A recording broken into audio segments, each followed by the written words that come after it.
Yeah, I can see right off the bat, just jumps right out at me that we've got a bunch of mismatched parts here. Let's go through and I'll explain why. Hi, welcome back to PC Builder. I'm Jason. Oh my gosh, I am so excited for episode 2 of this month's Boost My Build. We've got some crazy stuff. We've got, is future-proofing a lie? We're gonna do a build that's gonna prove that once and for all. We've got Ryzen versus Intel, we've got impossible budget builds. All of it we're gonna get done. Of course, this is a series where you submit your PC part picker list and we boost up your build in terms of performance and price. So if you get value out of the video, remember to give it a like. It really makes a big difference to the channel. And of course, subscribe and click the bell icon. That way you get notified when we upload cool content. With that, let's jump into it. All right, we've got Raise Up. They want to go 1080p, high refresh rate gaming. They want to do streaming and they want to do video editing. That's a lot of combo there. They're in Canada. Their budget is $1,500 Canadian. Okay, that is not a lot of money. That's less than 1,200 USD. That's tight. They hope we can improve their system. They're also waiting for Ryzen 3D CPUs. Let's see what we got.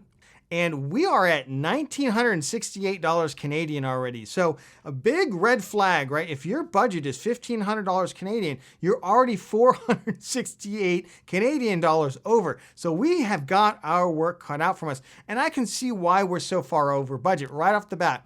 Look, starting off pretty good with the Ryzen 5600X. That's fine for what we want to do. But I can see we're splurging on a very expensive H100i all-in-one liquid cooler, which is not really necessary for Ryzen 5600X. We're spending money on the X570 Aorus Elite. I would recommend B550. I think I see why though, because you have also splurged on the Corsair iQ 4000X RGB. I can see you want an all-white build. I can see that. And you want like premium everything all white on a stupidly small budget. So we're immediately running into problems. And of course, we're going with Crucial Ballistics, a white RGB memory kit. You want DDR4 3600 CL16. That's good memory. And this really, really stupidly expensive Corsair MP600. This is a Gen 4 1 terabyte drive. Again, I see this is one of those where I think marketing just gets the better of people. Like, oh, it's faster. But the reality is for gaming and even for video editing, you will probably never see the benefits of that drive over just a prosumer level Gen 3 drive. Of course, it looks like you went out and got the RTX 3070. You had this in USD, so I just went out and converted it to Canadian at 640 Canadian. That's a great price. Good job for you that you got a 3070 Founders Edition. Maybe you stood in line at like a Canadian Best Buy or something. So awesome. So we've got some good building blocks. And of course, we've got also a very expensive, very high-end Corsair. I can tell you like Corsair. I can tell you like Corsair. And then we've got a couple of an extra fan here. And again, Corsair iQ fans are very nice, but they're very, very expensive. So we're gonna have to find $468 to make this build go. And let's just take a step back. We also want to improve your performance. And the one thing I would say, if you're serious about video editing, if you just dabble in it, 16 gigabytes of memory is more than enough. But if you're really serious about it, and this is something maybe you're gonna be editing a lot, I would recommend looking at 32 gigabytes of memory and slowing the memory down in order to get a better price on it, maybe 3200 CL16, where the quantity of memory is going to be more important than the speed of it, because like when I go to use Adobe Premiere and other programs, it'll sit there at 24, 26 gigabytes, no problem. It'll basically eat the memory that you want to feed it. So if you're going to be very serious about that, I'd say 32 gigs. Let's take a look at what I would do here. So this was actually a big challenge. It took me quite a while to figure this one out. I've left the remnants of your all white build in here. I really tried to stay true with that, at least with the case preference on it. But with everything else, I wanted to prioritize number one, the audio for your video editing, and number two, the memory. And I wanted to get you at least some decent prosumer level Gen 3 storage, because it's clear that you want something that's a little faster than just the ultra budget drives. So here's what we did. We went with the Ryzen 5 5600X. We stayed with that. I tried to get you 5800X, just not going to fit in your budget. But I will tell you this, the 5600X is more than capable. And if you're looking at getting the Vcache ones, or looking at when the prices of these do come down when the Vcache chips come out, I would expect AMD to cut prices on the older series. Maybe you can get a 5800X. To that, we're going to add the Pure Rock Slim 2 cooler. I just went with a non all black cooler. So this has silver elements to it. Couldn't get you a white one in Canada. They're just expensive for some reason, but that's just a budget air cooler that's going to do just fine for you.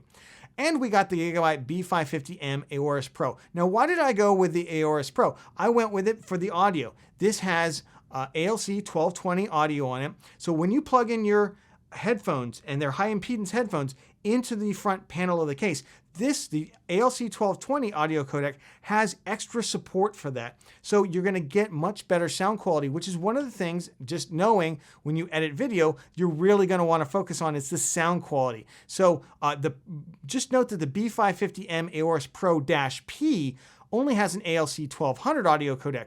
The VRMs are much better. I'd put a 5900X or 5950X on that board. I wouldn't do that with this board, but they did downgrade the audio when they upgraded the VRMs on that. So just know that about the difference between the two. And then I was able to squeeze in 32 gigabytes, a 2x16 gigabyte kit of DDR4 3200 CL16. This is a G.Skill Ripjaw kit, and this is a good kit. So I feel pretty good about what we've been able to do here. We did come down from that Gen 4 drive. I went with the Kingston A2000. The thing I love about this drive in markets outside of the United States is it tends to be almost cheaper than some of the budget options. And in this case, it looks like it's on sale for about $85 to $90 Canadian, which is a really, really good price for that drive. Now for the case, we did come down to the BitPhoenix Enso Mesh. This has 4 included RGB fans, but you can see this is a nice looking case. It does have a mesh front to it. It's got all white fans, not just white frame with black fans or black frame with white. It's all white. So you are going to be able to get that all white element to it. You know, look, these are just suggestions. You can veto me. You can go out and get your silly expensive, the case isn't silly, it's just very expensive, the Corsair 4000X case. It's a great case. And I know you like Corsair, so I did find you a cheaper power supply. We went with a Corsair CX 650 watt, 80 plus, bronze certified. Now this is a semi-modular power supply, so it'll help keep the build nice and clean.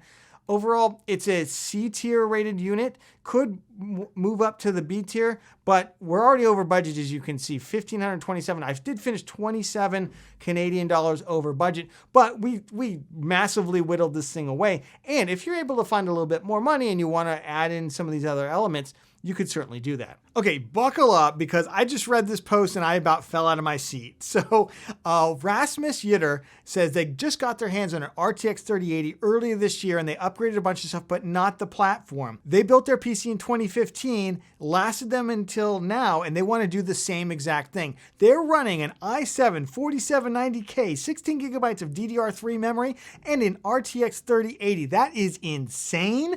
In the membrane. Absolutely insane. Let's see what you got. Okay, so this is the way you think you're going to future-proof it. You think you're going to go i7 12700K Alder Lake. That's actually not a bad bet. I don't necessarily disagree with that. We've got a 360 millimeter all-in-one liquid cooler, relatively expensive one, although it looks nice. But here's where it gets a little off the rails, and that's, you've got the MSI Pro Z690A, and at first I was like, well, oh, wait a second, this is the DDR5 version, and then I realized, oh, you've got DDR5 memory spec'd in here, and of course it doesn't have a price next to it because PC Part Picker can't pull anything, because this stuff's out of stock, mega out of stock. People are scalping this memory right now. It's like $1,000 for a 16 gigabyte. It's insane. And I don't expect that to change anytime soon. 32 gigabytes here of DDR5, 52, and of course you want the Corsair Dominator platform. Of course you do, right? And then you've got, it looks like all of the stuff that you're coming over with your old build. You got a couple of drives. Okay, you want to get a 980 Pro, 1 terabyte. Just for gaming, this is not doing you any favors. This is just burning your money, by the way. And then we've got the Fractal Design Define case, Corsair HX 1000 watt power supply. Let's just take a step back here for a second. We have been sold a lie, and that lie is called future-proofing. And we've been sold it by all of the various manufacturers of these components. And look, I'm going to tell you that us tech YouTubers, we get really excited about new stuff coming out. So I think there's a way in which maybe we don't spend enough time on why future-proofing is a lie. So yes, you were able to build an i7 4790K and have it last you 6 years because you built it at a time when AMD didn't exist basically on the PC market. It was terrible. And Intel was just spoon feeding you tiny little increments of progress every generation. So you had this thing in your mind that, hey, I can build a PC that's still going to be relevant for 5 or 6 years. You can't do that anymore because AMD came back, they launched Ryzen, there's massive competition now in the CPU space, there's increasing competition in the GPU space, and what we're seeing is a level of innovation that we frankly haven't seen in 20 years. Things are leapfrogging each other very quickly. Ryzen 5000 crushed Intel. Intel was able to come back and just, nose ahead with Alder Lake. Now, Alder Lake, I think this platform maybe not going to be as interesting as their next iteration of Alder Lake because Ryzen's about to crush them again with the V-cache, I think. So there's no such thing as future proofing, particularly in this environment. That's not the case. So I would, when you're putting together a new system, buckle up for 3 years. That's what that system is going to be relevant for. Any longer than that, the system is going to decrease in its relevancy. It's going to basically fall off a cliff. That's just where we're at. That's both good for innovation, and that's bad because it means we're going to have to upgrade more often to stay relevant. So here, what would I do with this build? I've gone with it. If you want to go Alder Lake, that's fine. But we're going to go DDR4 because there is no application in which DDR5 has a significant enough advantage at the price it wants to pay. DDR4 is actually better in some circumstances, higher speed DDR4. So that's what we're going to go with here. We went with an i5 12600K. We went with the Arctic Liquid Freezer 2 because now we don't need as much cooling. This is probably even overkill for the 12600K, frankly. If you like the MSI board, fine. I went with the MSI Pro Z690A. This is the DDR4 version. It's cheaper. You can get the Wi-Fi version of it for like 10, 15 bucks more if you want. And we're going to go with a better memory kit than you had. We're going to go with 16 gigabytes of DDR4 3600 CL16. So better performance here. And we're going to drag along the rest of your various build stuff. I didn't touch your NVMe drive. And we're going to do it for less than you had for $890. Now, alternatively, let's just take another look here. Again, if you want to go Alder Lake, by all means, go Alder Lake.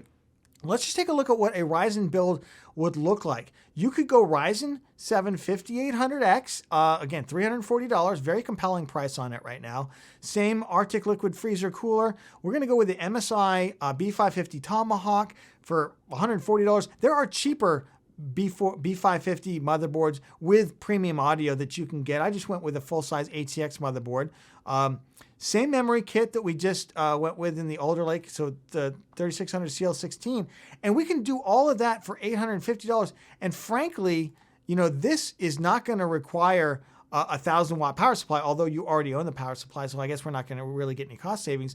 So this is just another way to think about going for even less money. This is going to last you just as long as that Alder Lake system is. I guarantee it. But here's what I want you to take. Whether or not you decide to go Alder Lake or Ryzen with this, I want you to just flush the idea out of your head that there is anything called future-proofing anymore. Not in this new environment, not with the pace of technological innovation. Expecting 5 to 7 to 10 years out of your PC, you might get that, but expecting it to stay relevant for that long is simply just not going to happen. Okay, Rikutori, we got another first-time PC builder. All right, congratulations. They're confused about SSDs and motherboards and pin counts. They're also confused about PCIe Gen 3 versus 4. They're looking to play AAA titles in this game, hopefully at 1080p 60 FPS. Yeah, I hope you can get that in today's market. They have done a lot of research, but they're just not sure about all the parts fitting together. That's very, very typical for first-time builders. Let's see what you've got.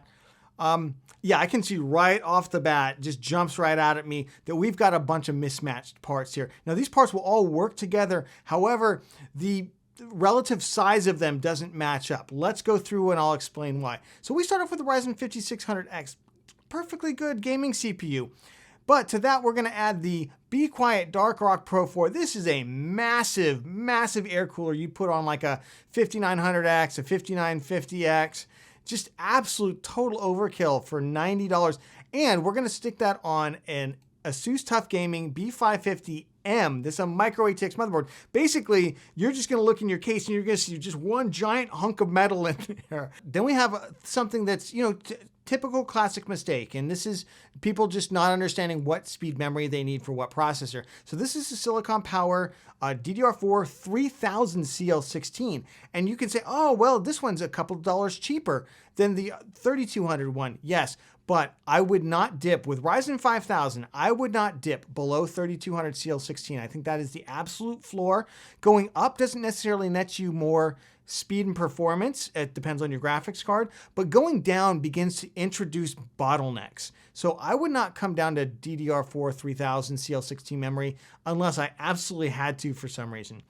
Then we're going to add in the Western Digital Green SN350. This is a 960 gigabyte drive. This is an NVMe SSD. However, I'm not very familiar with this. I haven't seen any performance tests on it. And yes, it is cheap, $75. Hey, it's got that going for it. However, I would tend to stick with something that I know and feel really good about. We're going to do an RTX 3060 here for $1,000, and that is just like insanity. Why are RTX cards so expensive right now? Well, it's because in the fourth quarter, NVIDIA stopped producing them, or at least dramatically limited, and this is not my reporting, this is reported by others. Check out my recent GPU market update for more on this, but they basically said, hey, we made our sales quota. Why should we even worry about it? Because it's not gonna help us on our stock price. So we'll just start it up next year, and when we'll start kicking out more cards. So they're artificially keeping the price of these RTX cards very, very high. Not very nice, NVIDIA. Corsair 4000D airflow case. Definitely like this case. Definitely needs some more fans though. And then you've got a Sagittep 700 watt. I'm not familiar with this unit. I'd have to check it against the PSU cultist list.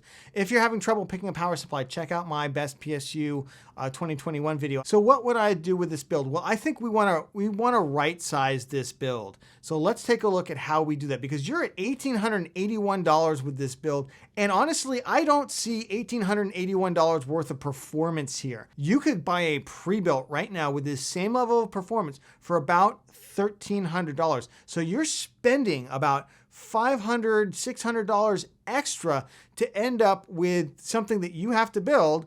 And honestly, where we have a couple of slightly mismatched parts. You've done a pretty good job so far, but let's take you all the way over the finish line.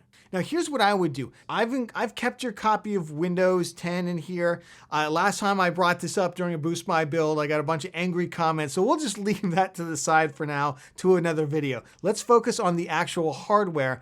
If we take that out of it, then you're looking at spending about $1,200 on this build. Now, this is a build that's going to be centered around the RX 6600 Newegg combo. Now, they don't have a lot of RX 6600 combos in PC Part Picker for some reason. They really only have the ASRock Radeon one. The one that I'm looking at right now is the Power Color Fighter Radeon RX 6600, along with the B550M DS3H. Now, this is a budget motherboard. I wish they offered some better motherboards. The thing about these combos is that they tend to fly into stock. They go out. They tend to restock these every week.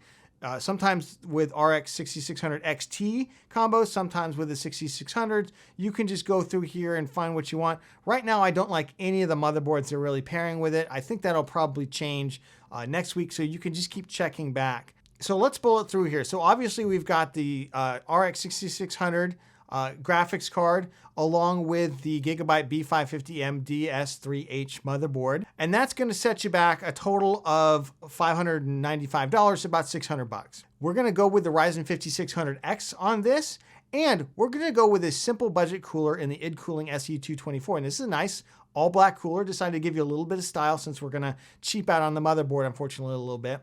And we're going to add to that, we're going to add the Silicon Power.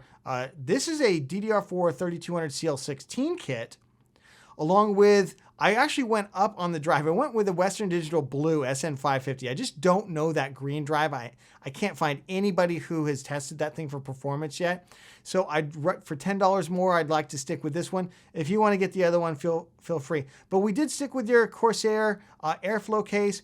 And I went with a Corsair CX 550 watt, 80 plus bronze certified PSU. because that's really all the power we need. Now, just to bling up the build a little bit, because we are, again, going with a little bit more budget, I did get you a Corsair IQ RGB fan. So what you're gonna do is you're gonna just take this, the case itself comes with 2 included fans. It comes with one here in the front and one in the rear. What I would recommend you do is just take this one in the front, one in the rear, move it to the front so you have 2 here, and then put the RGB fan in here, and it'll just give you some nice illumination here. If you want, you could also get the Silicon Power RAM that has RGB, and then you'll have lighting on both sides of the air cooler. Just give you some nice effect. Overall, we are gonna get you the same level of gaming performance that you just had. In fact, probably just a little bit better because we've upped your memory for way less. We finished this build off $1,313. Again, I think you could lose the Windows license, but that's for another video.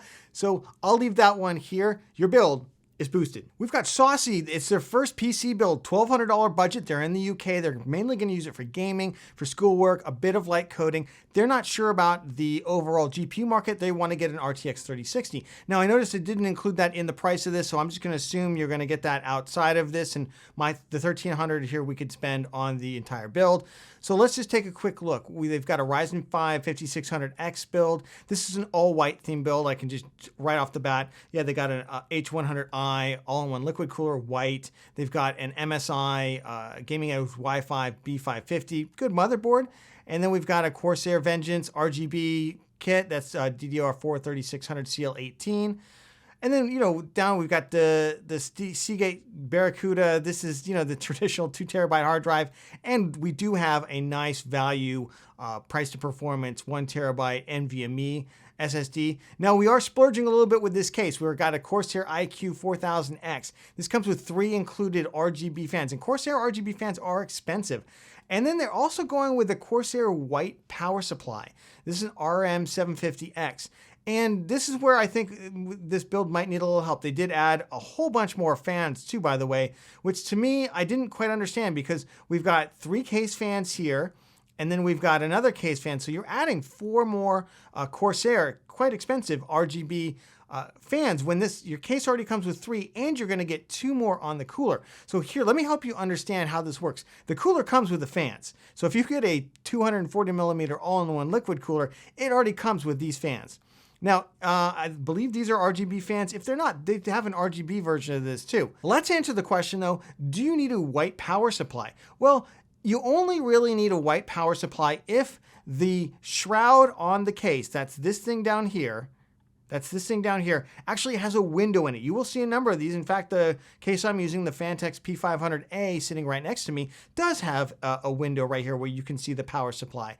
So in that case, yes, you might want to get a white power supply. The other question is going to be, well, what about the cables, Jason? I want white cables. Well, you can go to Amazon, to your local PC retailer, and you can get cable extensions. So these are, now you're not going to use these instead of the cables, you're going to use them with the cables. Remember, the cables that come with power supplies are typically proprietary on the side that actually connects into the power supply itself. You don't want to ever try and swap those out. What you're going to do is you're going to take the existing power cables that come with the PSU, you're going to plug it into the PSU, and on the end of it, that's where you're going to plug in the extension, hence the term extension. And you do not want to try and mix and match cables because that could be a disaster. Just to close it out on the fans here, remember, so we have 3 fans here in the front that come with it. We're gonna have 2 in the AIO. So we only really need 1 more fan. So these other 3 extra fans that we're getting aren't really gonna do anything for us. There's not really any reason to add them to the PSU shroud.